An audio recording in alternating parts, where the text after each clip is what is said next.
अरे हो गया तुमसे प्यारा को, अरे हमको तो तुमसे है सनम, है सनम। अच्छा डांस उस हो चालू होला कि एखनो नहीं बाचल है? पीछे बटे डांस चालू होला।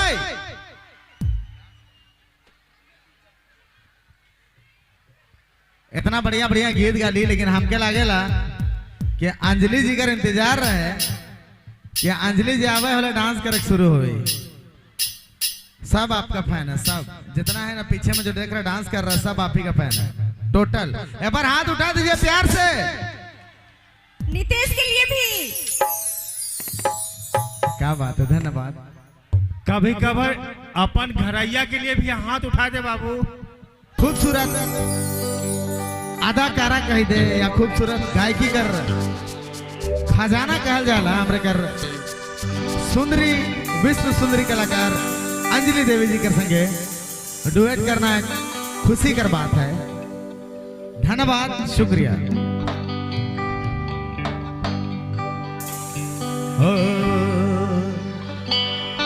अरे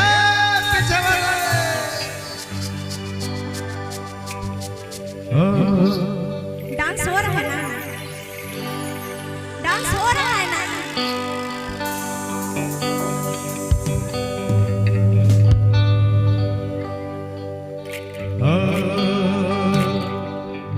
अरे हो गया तुमसे प्यारा को, अरे हमको तो तुमसे है सनम, है सनम। ले और भी ले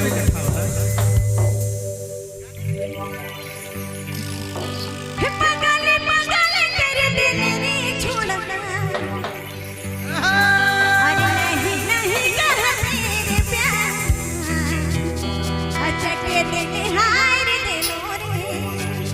अरे हाँ कह तेरे प्यार, तेरा में दिल हारी दे दो रे।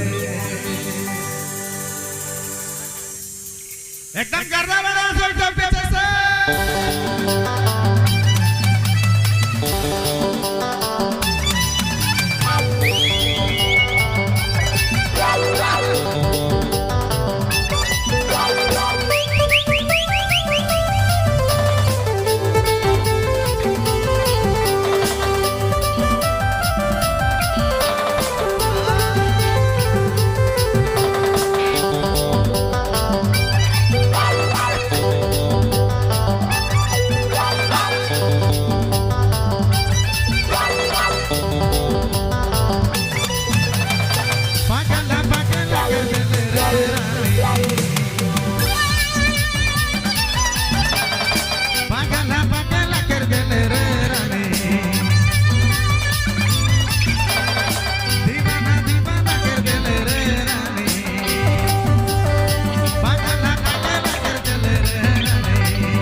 दर्द